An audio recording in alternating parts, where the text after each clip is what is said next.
Well, it's Wednesday. And you know, every Wednesday, courtesy of EcoBank, the Pan-African Bank, we have AM Business. Today, James Ashan takes a look at the efficacy of the distress action by the Bank of Ghana and the Ghana Police Service on illegal foreign exchange dealers on the black market. His findings air next on the show.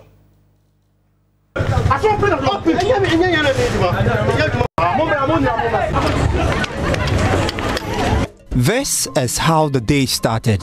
After several weeks of warning from the Bank of Ghana to the illegal foreign exchange dealers.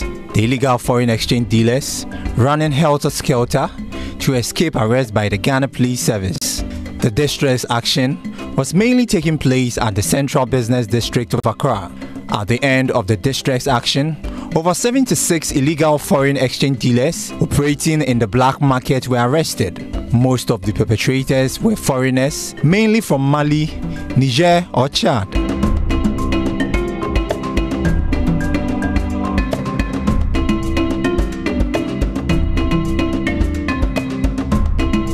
The black market dealers are said to be contributing to the rapid fall of the cedi to the dollar and other major foreign currencies.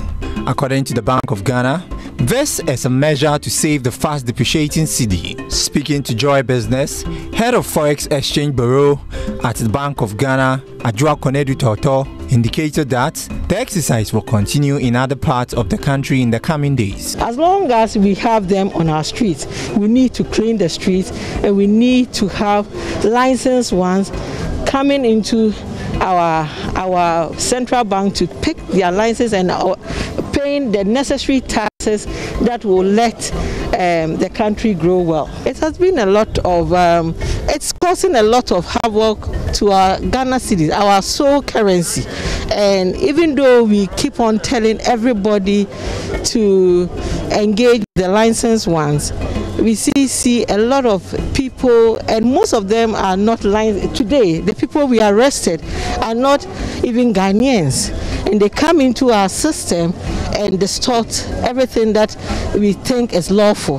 So it's just that it is something the police and law enforcement agencies must do. And we came in from Bank of Ghana to collaborate, to give them the muzzle to do the needful. So I believe that the police will continue, other law enforcement agencies will come after those who don't have license. She, however, maintained that members of the public who patronize the activities of black markets are equally guilty before the law. Bank of Ghana, together with Ghana Police Service, decided to undertake this long-awaited clamping of illegal foreign exchange dealers from the streets of Accra. And it is something that we intend to do across the country. And as you all know, if you don't have a license to operate in Ghana, a license issued by the central bank, it is an offense to trade in any foreign currency. And for the past few years, we see them seriously engaging in this illegal act. Public education has gone out, and still we see these unlicensed institutions around. So today we decided to start something that will be an ongoing thing throughout the country. We decided, and luckily or fortunately for us, we happened to get over 76 illegal operators on the streets. And we are saying that it is important that the general public desists from engaging in business with these unlicensed ones. The bank went ahead to issue a statement to deter others from trading from illegal foreign exchange dealers. Head of Financial Stability, Dr. Joseph France, also had this to say on illegal foreign exchange dealers as well as forex bureaus engaged in such acts. We are able to, sensitize the public.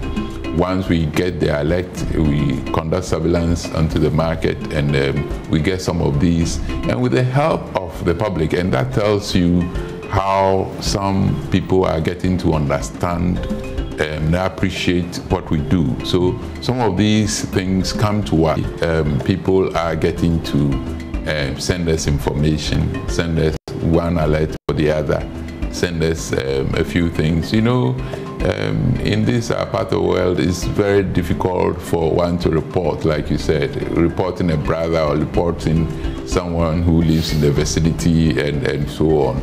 But gradually, people are getting to know that you shield these people and you are creating problems for everybody, including yourself.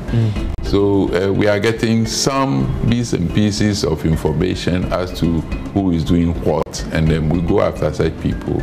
Such people who are online, since we easily put their names out there, like we published last time. These are faceless people who are not even in our system. You go to Registrar Generals, you won't find them.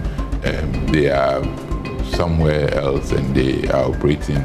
And but when we empower the public, for the public to know that these people are Shylocks who, once they get hold of you, will cut you into pieces, will get hold of your money and probably take advantage of you.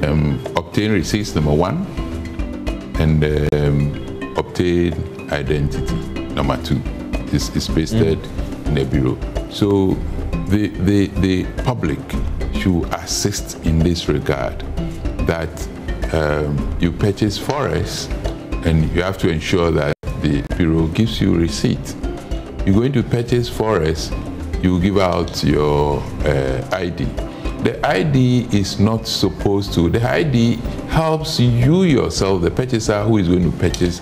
Anything can happen. You can purchase forest, you walk about, you walk out of the forest bureau, and you can be attacked of having stolen money. Okay. There will be, what do you call it? A proof that you purchased from the Forest Bureau. You purchase money from the Forest Bureau, you're going to put it in your account, and you could be arrested for having, you know, so anything, I'm just citing these examples. So getting your identity to the Forest Bureau operator doesn't mean that you are under the radar. That doesn't mean that you're under investigation. It's just a proof that ABC came to the bureau and purchase this. You understand? So gradually we are sensitizing the public, but we think that the public should also be cooperative in helping the bureaus to also, you know, execute this thing, which is an obligation, you know, than to just walk into a bureau and say that I don't want my card, I don't want my identity to be given. If you are not prepared to collect, I'll move to the next person who will, you know, so that if you have all the bureaus not accepting, you will cooperate. After 2 weeks of this distress action, Joy Business went out to check if the illegal foreign exchange dealers are still operating or not in some parts of Accra. At the Kwame Nkrumah Circle and around Tudu, illegal foreign exchange dealers are ready to offer service to customers.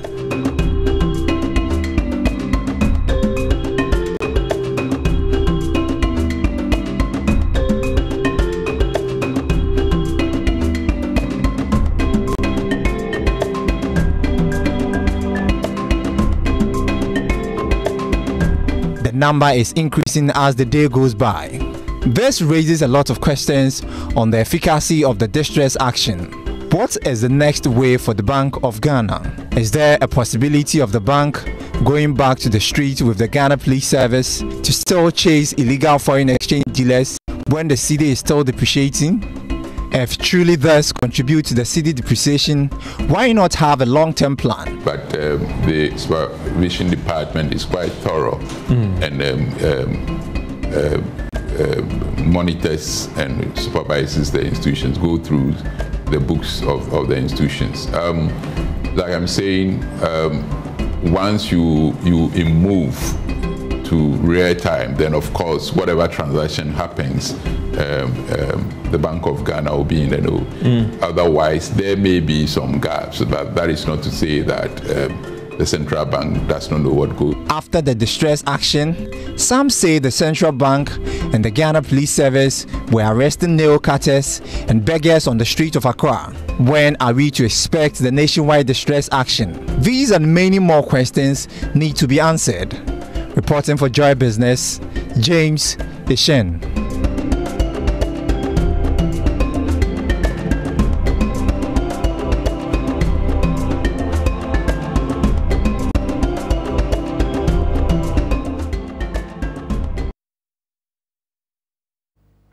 And that is my colleague James Ishen there for AM Business Today, assessing the efficacy of the Bank of Ghana's moves. We take a break, and when we return, today is World Teachers Day. How are we observing it in Ghana? More on that after the break.